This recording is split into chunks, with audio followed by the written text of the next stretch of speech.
కుంకుమ పువ్వుని ఎర్ర బంగారం అంటారు తెలుసా, రెడ్ గోల్డ్. ఎందుకంటే దీని కాస్ట్ చాలా ఎక్కువ, కేజీ 2.5 లక్షలు.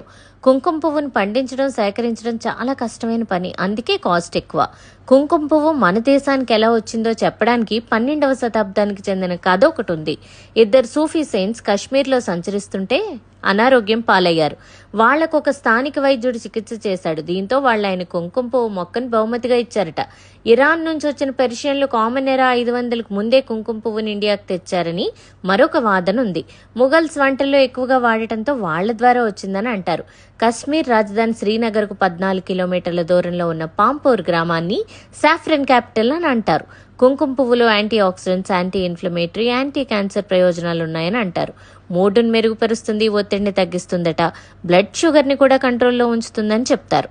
మరి మీరు కుంకుమ పువ్వుని బిర్యానీలో, వంటల్లో వాడుతున్నారా? To know more, follow spices with stories.